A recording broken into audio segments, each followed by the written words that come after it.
புதிய தலைமுறையின் 7 வரை இன்றில் பல்வேறு செய்திகளை பார்க்க இருக்கிறோம். முதலில் தலைப்புச் செய்திகளை பார்க்கலாம். இந்திய ரூபாயின் மதிப்புச் சரிவுக்கு சர்வதேச சூழல்களே காரணம் என மத்திய நிதியமைச்சர் ப. சிதம்பரம் விளக்கம். அச்சம் கொள்ள தேவையில்லை என்றும் கருத்து. மீனவர்களை விடுவிக்க இலங்கை மறுப்பது இந்தியாவிற்கு விடப்பட்ட சவால். மாநிலங்களவையில் தமிழக எம்பிக்கள் குற்றச்சாட்டு. இந்திய மீனவர்களை விடுதலை செய்யாவிட்டால் இரு நாடுகளுக்கும் இடையிலான உறவில் பாதிப்பு ஏற்படும்.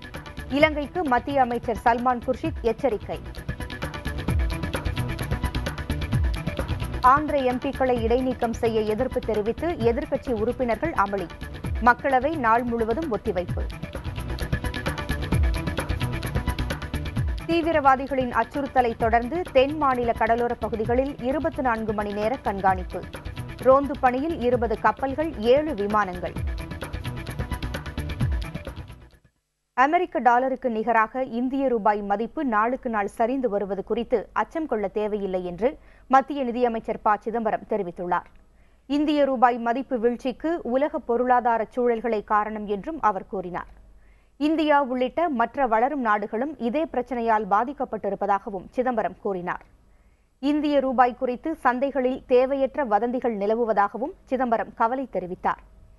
ரூபாய் மதிப்பு தொடர்ந்து சரிவதை கட்டுப்படுத்த அந்நிய முதலீட்டாளர்களுக்கு கடும் நிபந்தனைகளை அரசு விதிக்கும் என கருதப்பட்ட நிலையில் இதற்கு வாய்ப்பில்லை என்றும் சிதம்பரம் கூறியுள்ளார். ரூபாய் மதிப்பை வலுப்படுத்த இதுவரை எடுக்கப்பட்ட நடவடிக்கைகள் நிலைமை சீரான பிறகு விலக்கிக் கொள்ளப்படும் என்றும் நிதியமைச்சர் உறுதியளித்தார்.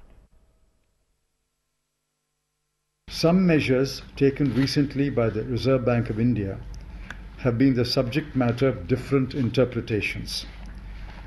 We wish to make it clear that these measures were taken to reduce volatility in the markets and to quell speculation on the Indian rupee. There was and there is no intention to introduce any type of capital control, including controls on repatriation. It is not the policy of the government or the RBI to resort to capital controls or reverse the direction of capital account liberalization. அந்நிய முதலீடுகளுக்கு கட்டுப்பாடு விதிக்கப்படாது என்ற அமைச்சர் சிதம்பரத்தின் உறுதிமொழி ரூபாய் மதிப்பின் வீழ்ச்சியை தடுத்து நிறுத்தும் என்று எதிர்பார்க்கப்படுகிறது என்றும், அதே நேரத்தில் தற்போதைய இக்கட்டான சூழலிலும் நாட்டின் அந்நிய செலாவணி கையிருப்பு திருப்திகரமாக உள்ளதாகவும் ரிசர்வ் வங்கி ஆளுநர் சுப்பாராவ் விளக்கமளித்துள்ளார். ரூபாய் சரிவை தடுக்க தேவைப்பட்டால் மேலும் சில நடவடிக்கைகள் எடுக்கப்படும் என்றும் அவர் குறிப்பிட்டார். தமிழக மீனவர்களை இலங்கை அரசு மனிதாபிமான அடிப்படையில் விடுவிக்க வேண்டும் என வலியுறுத்தியுள்ள வெளியுறவுத்துறை அமைச்சர் சல்மான் குர்ஷித், இல்லையெனில் இந்தியா இலங்கை இடையிலான இருதரப்பு உறவில் பின்னடைவு ஏற்படும் என்றும் தெரிவித்துள்ளார். இலங்கை கடற்படையினரால் தமிழக மீனவர்கள் தொடர்ந்து தாக்கப்படுவது தொடர்பாக நாடாளுமன்றத்தில் கொண்டுவரப்பட்ட கவன ஈர்ப்பு தீர்மானத்தின் மீது பேசிய அவர், மீனவர்களின் பாதுகாப்பிற்காக மத்திய அரசு பல்வேறு நடவடிக்கைகளை எடுத்து வருவதாக தெரிவித்தார். இருநாட்டு மீனவர்கள் மீதும் ஆயுத பிரயோகம் செய்யப்படுவதை ஒருபோதும் நியாயப்படுத்த முடியாது என்றும், இந்த விஷயத்தில் மீனவர்களுக்கு மனிதாபிமான உதவிகள் வழங்கப்பட வேண்டும் என்றும் சல்மான் குர்ஷித் கூறினார். இலங்கை சிறையில் உள்ள 106 இந்திய மீனவர்களை விரைவில் விடுதலை செய்ய உறுதியான நடவடிக்கைகள் எடுக்கப்படும் என்றும் குர்ஷித் தெரிவித்தார். இருநாட்டு மீனவர் சங்க பிரதிநிதிகளின் கூட்டத்தை விரைவில் நடத்த வேண்டும் என தமிழக அரசுக்கு வலியுறுத்தியுள்ளதாகவும் அவர் குறிப்பிட்டார். The government has also requested the government of Tamil Nadu to finalize the dates for a proposed meeting of the representatives of fishermen's associations from India and Sri Lanka at the earliest. Government continues to remain engaged with the government of Sri Lanka to ensure that fishermen on both sides can continue to pursue their livelihood in a safe, secure and sustainable manner. தமிழக மீனவர்கள் இலங்கை கடற்படையால் தாக்கப்படுவது குறித்து மாநிலங்களவையில் வெளியுறவுத்துறை அமைச்சர் சல்மான் குர்ஷித் அளித்த விளக்கத்தை ஏற்க தமிழக கட்சிகள் மறுத்துவிட்டன. தமிழக மீனவர்கள் மீதான தாக்குதல்கள் தொடர்ந்து கொண்டிருக்கும் நிலையில் அப்படி தாக்குதல்கள் எதுவும் நடைபெறவில்லை என்று மத்திய அரசு விளக்கமளிப்பதற்கு அவர்கள் கடும் கண்டனம் தெரிவித்தனர். இது தொடர்பாக தமிழக எம்பிக்கள் மாநிலங்களவையில் தெரிவித்த கருத்துக்களை இப்பொழுது பார்க்கலாம். Of the Tamil Nadu fishermen languishing in the Lankan prisons has been extended again. So much for the humanitarian consideration. This is Lanka's open challenge to Indian government. It also confirms that Lanka cares two hoots about India or the Indian Prime Minister. External Affairs Minister of Sri Lanka, he has categorically said that the fishermen will not be let off, Indian fishermen. Despite of our Prime Minister's request, he has come to this soil, to our motherland, and from the capital, he says that our Indian fishermen will be prosecuted. At this condition, how is it possible to give such a statement that the Sri Lankan, from the Sri Lankan side, that they are stating that there is no alleged attack on taken place in our Indian waters, sir? Now Government of India will have to demand that Kachetiv agreement should be reopened. Sir, when I say this, it is not that we can't do that. Now the situation, no civil war in Sri Lanka. We are very close to Sri Lanka, our relationship is very good. Why not you call upon the government, Sri Lanka, tell our fishermen should not be arrested. Request you. You had a discussion with the foreign minister last week. What was the real discussion? Whether you have discussed about the fishermen problem? லங்கையில் இருக்கின்ற நம்ம தமிழர்கள் அவர்கள் லங்கை தமிழர்களும் இருக்கின்றார்கள், நம்ம இந்திய தமிழர்களும் இருக்கின்றார்கள். அவர்களுக்கு நமக்கு உதவியா இருக்கணுமா அல்லது வீண் சண்டை நம்ம அங்க போட்டு இவர்களுக்கு ஆபத்து வரத்துக்கு நீங்க ஏற்பாடு பண்ண விரும்புறீங்களா? எப்படியாவது நம்ம மீனவர்களை காப்பாற்றணும், அவர்களுக்கு தன் தொழில் செய்யறதுக்கு ஏற்பாடு பண்ணணும். தனி தெலங்கானா அமைப்பது தொடர்பான பிரச்சனையை எழுப்பி மக்களவையை தொடர்ந்து செயல்பட விடாமல் செய்து வரும் எம்பிக்கள் 11 பேரை இடைநீக்கம் செய்ய மத்திய அரசு இன்று மேற்கொண்ட முயற்சி எதிர்க்கட்சிகளால் முறியடிக்கப்பட்டது. இது தொடர்பாக ஏற்பட்ட அமளியில் மக்களவை நாள் முழுவதும் ஒத்திவைக்கப்பட்டது.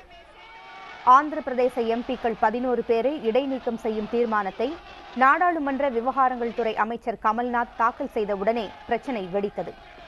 எதிர்க்கட்சி உறுப்பினர்கள் எழுந்து நின்று முழக்கங்களை எழுப்பி தீர்மானத்திற்கு தங்களது எதிர்ப்பை தெரிவித்தனர். திரிணாமுல் காங்கிரஸ் கட்சியைச் சேர்ந்த உறுப்பினர் கல்யாண் பானர்ஜி அவையின் மையப்பகுதிக்கு சென்று கூச்சலிட்டார். தெலுங்கு தேசம் கட்சியைச் சேர்ந்த உறுப்பினர் என் சிவபிரசாத் கையில் ஒரு சவுக்கை எடுத்துக்கொண்டு மையப்பகுதிக்கு சென்றார். மற்றொரு தெலுங்கு தேசம் கட்சி உறுப்பினர் எம் வேணுகோபால் ரெட்டி சபாநாயகர் மேசையில் இருந்த மைக்கை பிடுங்கி ரகளையில் ஈடுபட்டார். அதன் பிறகு காங்கிரஸ் உறுப்பினர் ஒருவரும் ஒரு மைக்கை பிடுங்க முயற்சித்தார். ஆனால் அவை ஊழியர்கள் அவரை தடுத்து நிறுத்தினர்.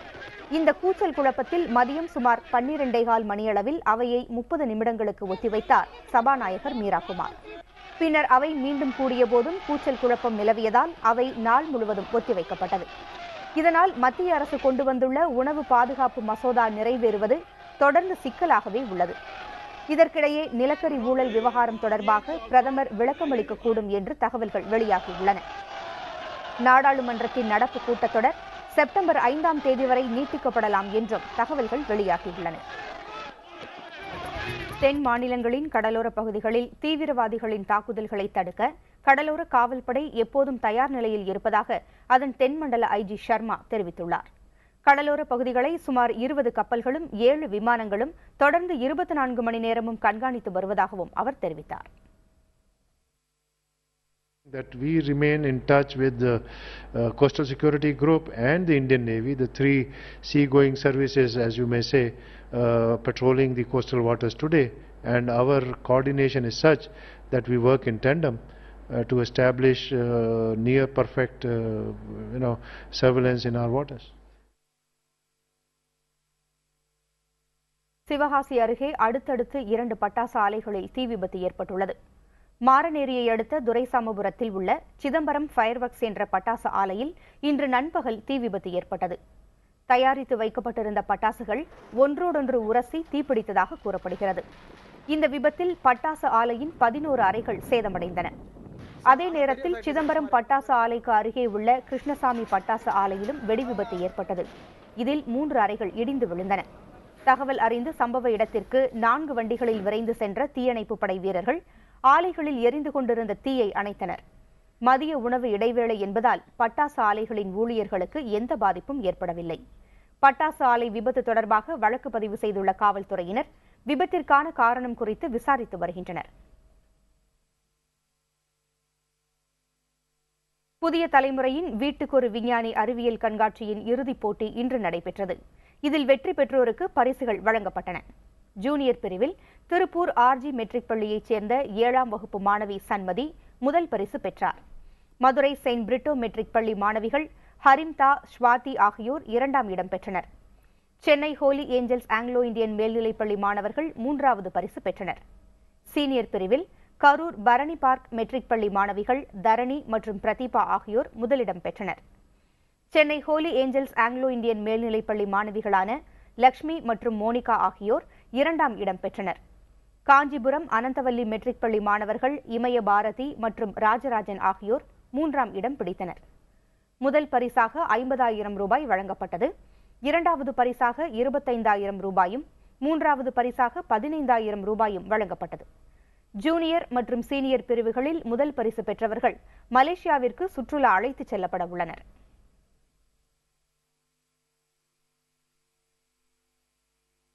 எனக்கு ரொம்ப சந்தோஷமா இருக்கு. I was so excited.